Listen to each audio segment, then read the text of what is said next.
Estamos aqui hoje com André Luiz, que estará conosco falando um pouquinho dessas obras maravilhosas desse estudo, que conversamos um pouco sobre a doutrina espírita. Tudo bem, André Luiz? Tudo bem, caro Sérgio, caro pai, caros telespectadores que nos estão acompanhando através da TV A Caminho da Luz, através da Rádio Clube de Itapira, que Jesus nos abençoe, que possamos ter um programa repleto de muita paz, que o seu lar, seja através do rádio, seja através da internet, seja envolvido de boas inspirações, de bons pensamentos, que Jesus nos abençoe e abençoe a você e os seus familiares. Nós estamos estudando, nesse primeiro bloco, o livro Nosso Lar, essa obra grandiosa de Francisco Cândido Xavier. Você que já nos ouviu, que nos assistiu a semana passada, você se lembra que nós estudamos o primeiro capítulo, nas zonas umbralinas. Nós vimos as regiões inferiores, nós vimos o sofrimento que André Luiz então passou e ele narra para todos nós as dificuldades. Hoje nós vamos ver um pouquinho a figura de Clarencio. Nós já vamos começar a ver algum desses personagens iluminados no mundo espiritual que tanto tem nos auxiliado. Então André Luiz inicia o capítulo dessa maneira: suicida, criminoso, infame. Gritos assim cercavam-me de todos os lados, onde os sicários de coração empedernido, por vezes enxergava-os de relance, escorregadios na treva espessa, e quando o meu desespero atingia o auge, atacava-os, mobilizando extremas energias. Em vão. Porém, esmurrava o ar nos paroxismos da cólera. Gargalhadas sarcásticas feriam meus ouvidos, enquanto os vultos negros desapareciam na sombra.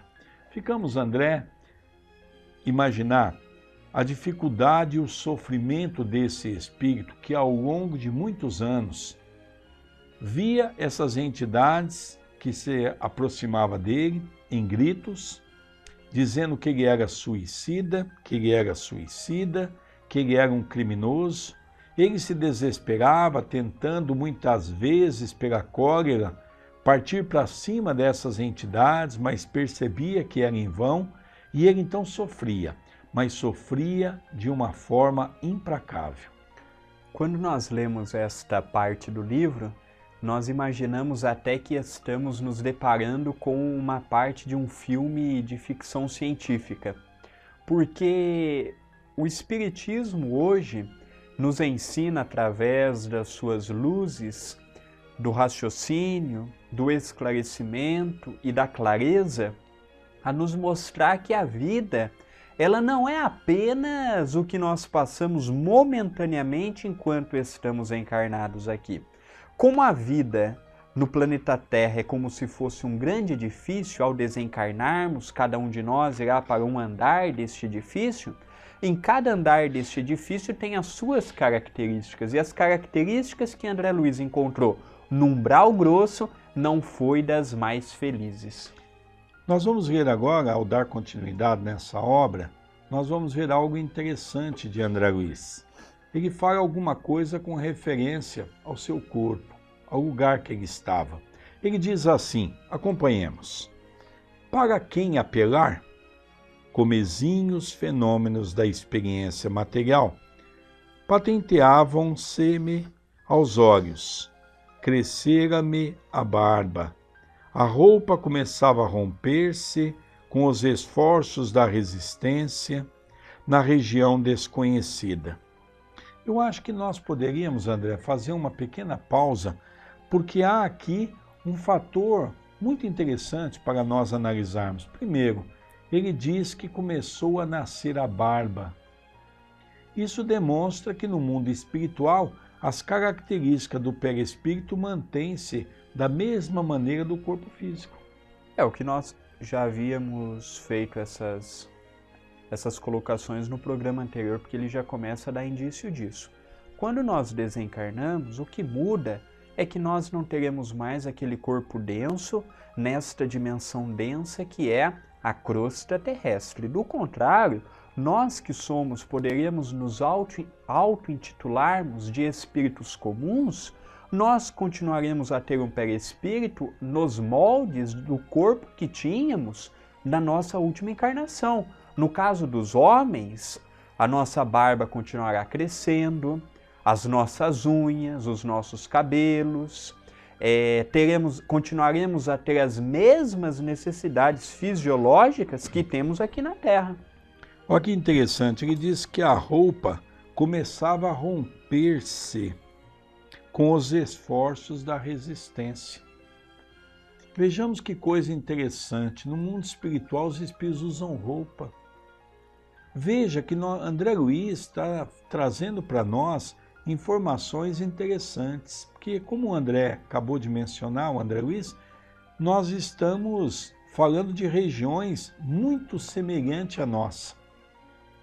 Regiões que praticamente estão muito interligadas, mesmo perdendo o corpo físico, mantém-se o corpo perispiritual, que na verdade é quase que igual ainda, pela nossa pobreza de espírito, pela nossa condição evolutiva. E é importante dizermos que a roupa dos espíritos o material que ela é usada é muito parecido com o nosso tecido, que quando há o seu desgaste natural, há o seu rompimento, há o seu envelhecimento natural. Então, o espírito usa roupa para quê? Da mesma forma que nós, os encarnados, para não ficarmos nus. Por quê? Porque o perispírito tem os mesmos órgãos que nós, os encarnados, temos. Vamos dar a continuidade. A circunstância mais dolorosa, no entanto, não é o terrível abandono a que se me sentia votado, mas o assédio incessante de forças perversas que me assomavam nos caminhos ermos e obscuros. Irritavam-me, aniquilavam-me a possibilidade de concatenar ideias. Desejava ponderar maduramente a situação, esquadrinhar razões e estabelecer novas diretrizes ao pensamento. Mas aquelas vozes, aqueles lamentos, misturados de acusações nominais, desnorteavam-me irremediavelmente. É interessante, queridos ouvintes, caros telespectadores, é interessante como André Luiz nos conta que havia uma organização dentro de um processo de perturbação tamanha que ele não conseguia sequer se reorganizar. Porque nós sabemos que Carlos Chagas, na condição de um grande cientista, ele foi um homem metódico, ele foi um homem organizado, disciplinador no campo da organização. Ele tentou se organizar mentalmente, mas o assédio, a perturbação, as perseguições eram tão grandes que ele mal conseguia sair daquele quadro de dificuldades. Nós ficamos imaginando, não é, Carlos Chagas, dos espíritos mais intelectualizados que o Brasil já teve como filho. Nós ficamos imaginando ele se deparando com essas questões, não é? Não tinha uma herança espiritual para lhe dar condições de saber o que estava acontecendo com ele naquele momento, e ele se deparando em seus pensamentos, ele com aquela mente prodigiosa, não conseguia explicar o óbvio, não é, que ele já estava numa outra dimensão, em outro estado, em uma outra fase. Veja o que os espíritos ainda diziam a ele. Que buscas, infeliz? Onde vais, suicida? Tais objurgatórias, incessantemente repetidas, perturbavam-me o coração. Infeliz? Sim, mas suicida? Nunca. Essas increpações, a meu ver, não eram procedentes. Eu havia deixado o corpo físico a contragosto. Recordava meu porfiado duelo com a morte. Ainda julgava ouvir os últimos pareceres médicos, enunciados na casa de saúde. Lembrava a assistência desvelada que tivera, Os curativos dolorosos que experimentara nos dias longos que se seguiram, a delicada operação dos intestinos. Sentia, no curso dessas reminiscências, o contato do termômetro, o pique desagradável da agulha de injeções e, por fim, a última cena que precedera o grande sono. Minha esposa ainda jovem e os 3 filhos contemplando-me no terror da eterna separação. Depois, o despertar, na paisagem úmida e escura, e a grande caminhada que parecia sem fim. Essa parte me faz lembrar, esses dias atrás eu fiz uma palestra na cidade de Igarapava, próximo à cidade de Uberaba, e tinha um amigo que contou uma história envolvendo o espírito de André Luiz, de um amigo que ele tem, que está encarnado até os dias de hoje, aqui na cidade de Araras, que ele fez é um espírita muito atuante, pesquisador, muito amigo do Chico, e ele pegou nosso lar e foi pegando quantos filhos André Luiz tinha, nome disso, nome daquilo, e nada batia com nenhum personagem que o Brasil teve como filho. E ele chegou até o Chico e disse assim: Chico, eu fiz uma pesquisa, levou não sei quanto tempo, e eu não estou conseguindo descobrir qual que é o espírito que é o de André Luiz. E aí o Chico disse: meu filho, André Luiz, a pedido de Emmanuel, para não sofrer com todos os problemas que sofreu Humberto de Campos, os dados que ele colocou lá em relação à família dele é fictício, porque a família se encontra encarnado. Mas eu vou revelar quem foi o André Luiz, mas você só tem autorização para escrever sobre isso a partir do momento que eu me encontrar desencarnado. Aí Chico, dentre muitas pessoas que o Chico confirmou, não é? Confirmou para esse amigo dele de Araras que, de fato, André Luiz era a figura de Carlos Chagas. E por que nós contamos essa história? Porque aqui ele conta que a esposa, muito jovem, os 3 filhos, e não necessariamente teve essa família desenhada. Porque, como o Chico já sofreu anteriormente processos, Emmanuel, com toda a prudência que era característico de seu espírito, já antevendo o dia de amanhã, já tomou cuidado com essas informações que o espírito de André Luiz ou Carlos Chagas pudesse colocar no livro. Um outro dado interessante que ele começa, os espíritos ali a atormentar, chamando-lhe de suicida. É interessante que ele não admite esse termo, ele diz que ele poderia ter tido outros erros, outras falhas na Terra, mas suicida não. Na verdade, nós vamos ver um pouco à frente o esclarecimento do próprio Clarencio, quando diz a ele que isso lhe atormentava de uma maneira tal, porque ele não entendia essa ideia. Por que suicida? Na verdade, Clarencio vai explicar a ele que existem 2 tipos de suicida: o suicida consciente e o suicida inconsciente. Na verdade, ele teve um problema sério de intestino, tendo em vista ele ter um desregramento para comer. Ele não comia de uma forma correta.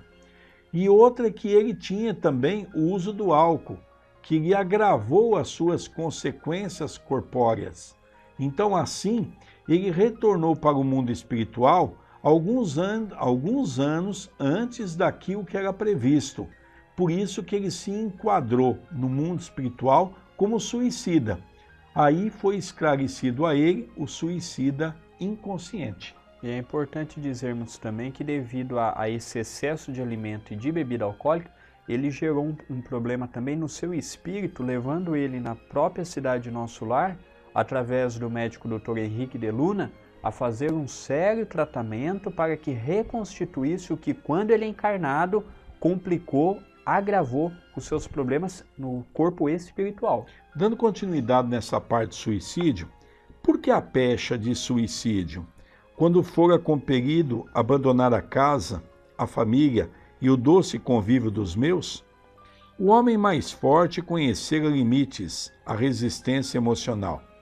Firme e resoluto. A princípio, comecei por entregar-me a longos períodos de desânimo, e longe de prosseguir na fortaleza moral, por ignorar o próprio fim, senti que as lágrimas longamente represadas visitavam-me com mais frequência, extravasando do coração.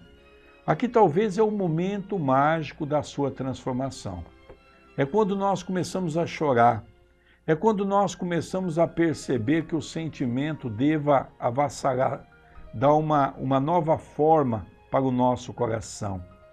É quando nós começamos a perceber, como ele mesmo diz aqui, que nós então vamos analisar o coração. O coração começa a sentir saudades. O coração começa a perceber que aquele sofrimento não compensa mais. E aqui nós vamos entender aquilo que Jesus dizia. Foi aqui que André Luiz entendeu a necessidade de abandonar o homem novo, o homem velho, para fazer instaurar-se o homem novo. Como diz no livro Paulo e Estevão, não é?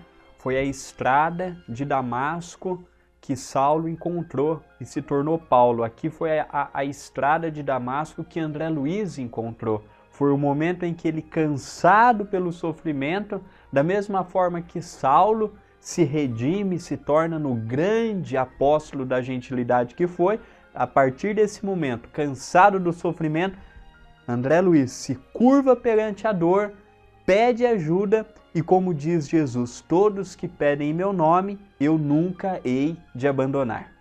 Como ele então, nesse momento, extravasando o coração, ele então continua: a quem recorrer?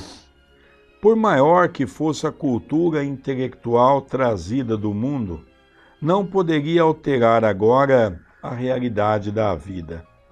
Meus conhecimentos ante o infinito semelhavam-se a pequenas bolhas de sabão levadas ao vento, impetuoso, que transforma as paisagens. Eu era alguma coisa que o tufão da verdade carreava para muito longe. Entretanto, a situação não modificava a outra realidade do meu ser essencial.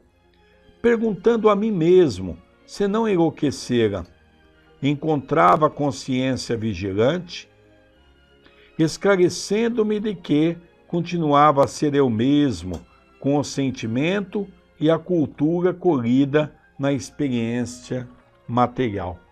Aqui, André, nós podemos perceber claramente que quando ele, então, tem esse senão de inteligência, aonde ele, então, começa a perceber que tem que se modificar, alguma coisa tem que ser feita para que ele possa encontrar um lugar melhor. Num primeiro momento, pensou ele, estou ficando louco, estou enlouquecido. Mas percebera que não poderia estar enlouquecido porque a sua condição de pensamento estava em pleno vapor. Ele estava acompanhando, presenciando, vivenciando tudo aquilo que estava naquele momento. E aí, então, que ele começa a se despertar para uma nova aurora.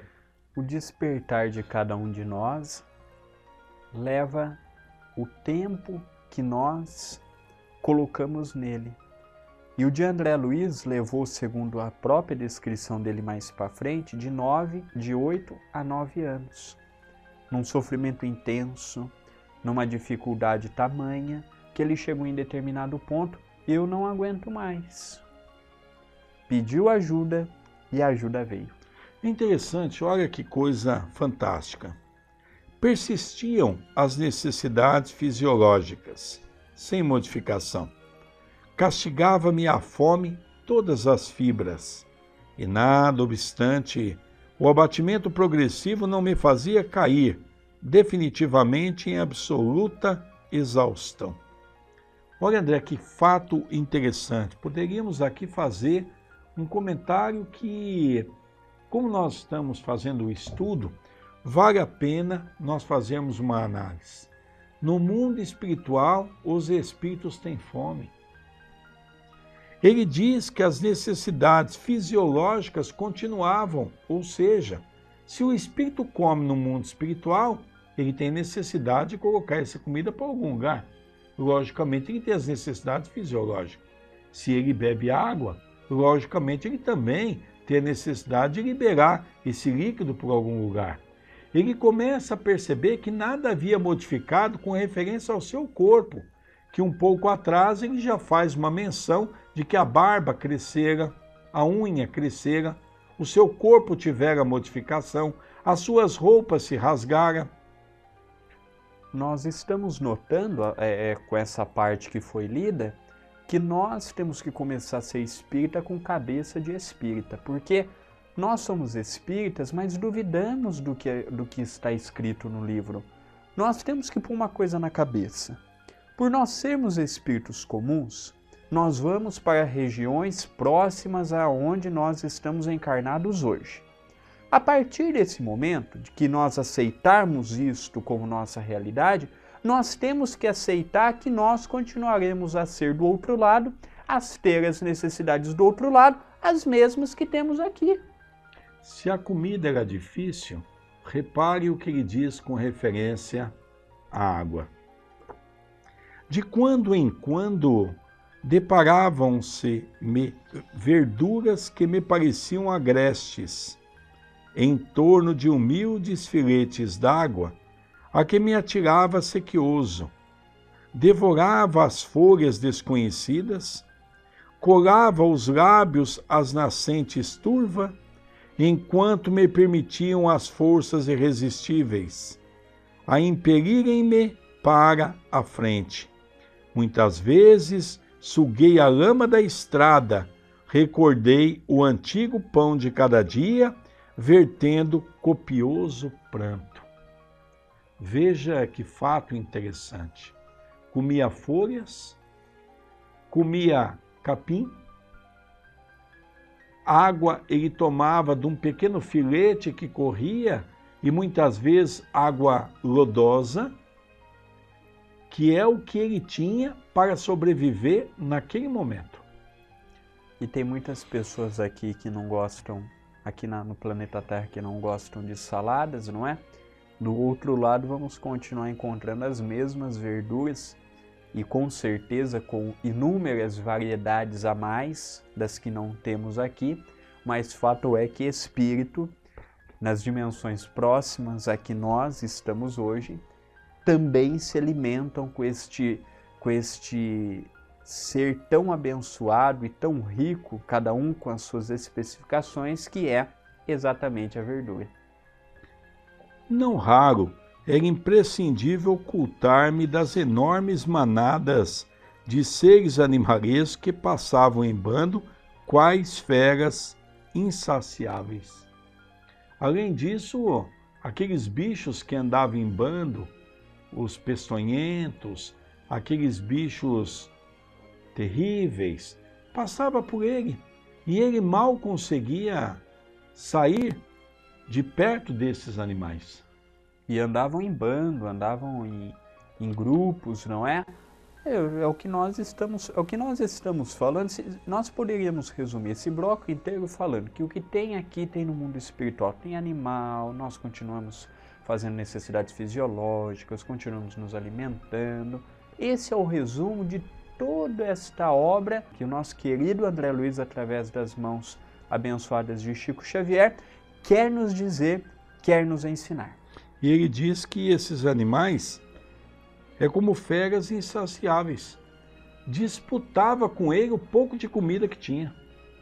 Brigava. É igual nós soltarmos alguém no deserto. Primeiro que vê alguma coisa vai brigar por aquilo. Lá nessa região em que André Luiz estava, era assim também.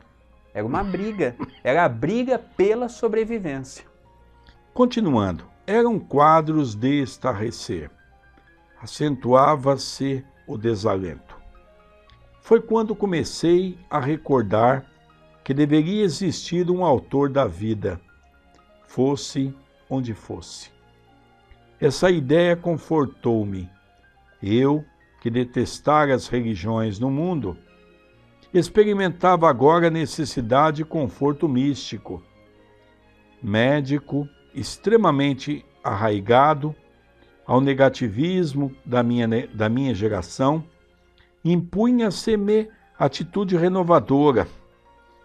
Tornava-se imprescindível confessar a falência do amor próprio, a que me consagrara orgulhoso. Como todo médico e como todo homem de ciência, que num determinado momento não sabe distinguir quem é Deus, se é Ele ou se é um ser diferenciado, no momento do sofrimento ele começou a perceber que existe um ser todo-poderoso. E ele então começa a refletir aonde está esse Deus, que há anos ele não, sequer naquele momento de sofrimento, ele não tinha o hábito de orar, ele não tinha o hábito de rezar, ele não tinha o hábito de agradecer a Deus. Ele sofreu longos anos no processo de martírio, e aí, depois de muito sofrimento, ele lembrou-se que deva ter um Deus. Onde está esse Deus? É quando ele começa a questionar a vida. E quando ele começa a questionar a vida, ele começa a procurar algo que, quando encarnado, nunca procurou, esse ser superior que carinhosamente chamamos de Deus. E quando as energias me faltaram de todo, quando me senti absolutamente colado ao lodo da terra, sem força para reerguer-me, pedi ao Supremo Autor da natureza que me estendesse mãos paternais em tão amargorosa emergência. Na linha anterior, nós vamos ver ele falar para nós que ele não tinha uma religião. Ele frequentava alguma coisa mais por questão social, mas ele não compreendia, não buscava Deus. Agora, ele tem essa sede para buscar um Deus. E ele então busca ao Supremo Autor da natureza uma força para que pudesse ser dada naquele momento para ele reerguer. E é importante dizermos que ele foi procurar essa força nesse ser superior da natureza por conta das dificuldades que ele já não mais suportava. E pelo seu brilhante raciocínio, não conseguia entender o que se passava com ele naquele momento de sua existência. Quanto tempo durou a rogativa? Quantas horas consagrei à súplica, de mãos postas, imitando a criança aflita? Apenas sei que a chuva das lágrimas me lavou o rosto, que todos os meus sentimentos se concentraram na prece dolorosa. Estaria então completamente esquecido? Não era igualmente filho de Deus, embora não cogitasse de conhecer-lhe a atividade sublime, quando engolfado nas vaidades da experiência humana?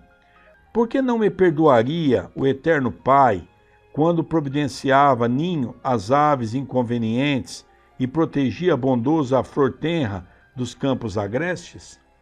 Aqui já começa a transformação do homem.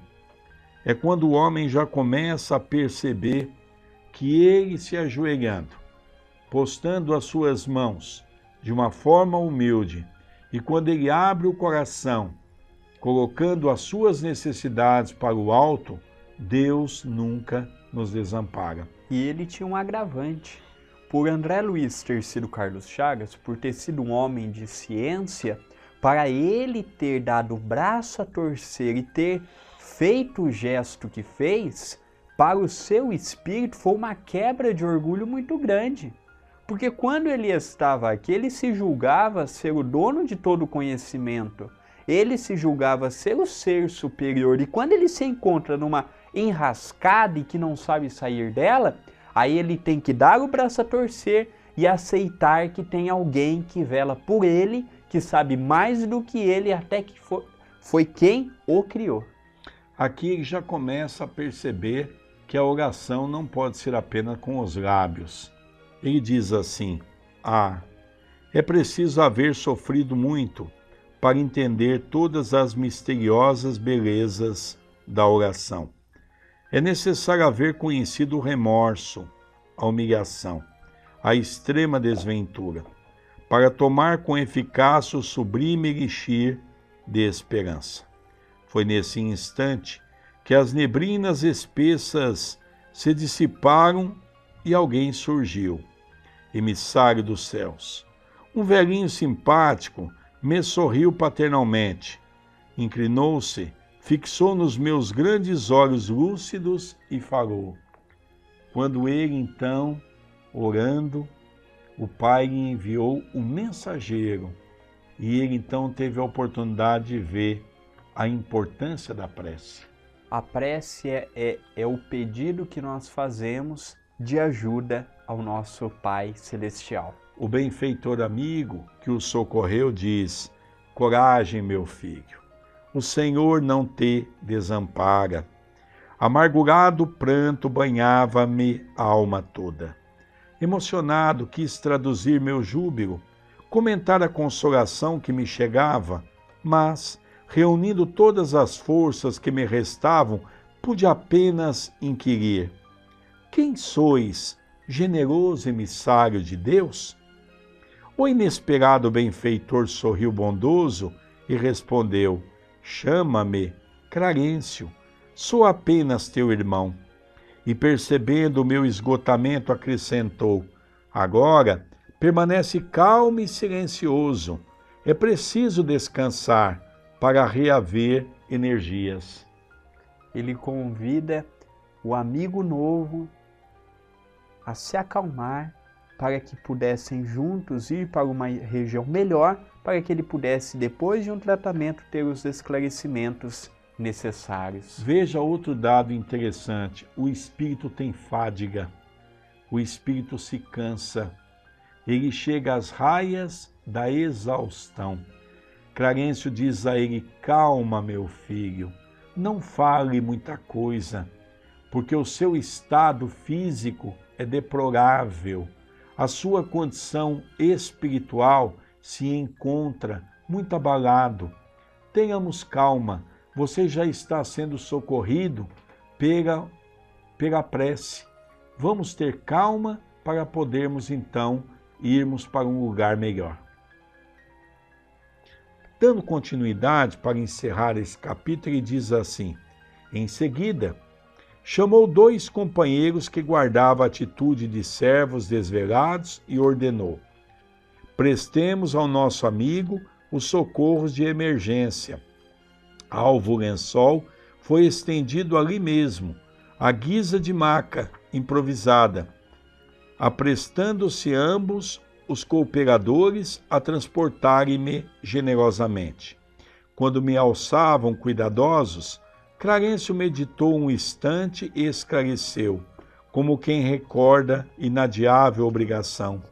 Vamos sem demora, preciso atingir nosso lar com a presteza possível. Olha que coisa interessante, não é? Ele então chamou 2 pessoas, 2 companheiros que o acompanhavam, então colocaram a maca, fizeram aquele lençol como se fosse uma maca. André Luiz devia estar muito enfraquecido, devia estar muito magro, porque ele não se alimentava direito, apenas com raízes e tomando água de filete, em forma de filete, no chão. E ali então podemos ver que ele foi socorrido para o nosso lar, foi retirado daquele momento de sofrimento. A lição poderíamos esclarecer que o capítulo 2, que o capítulo 2 se faz 2 momentos importantes, né, André? O primeiro é uma denotação de que o nosso corpo permanece no mundo espiritual. E o segundo, o poder da prece.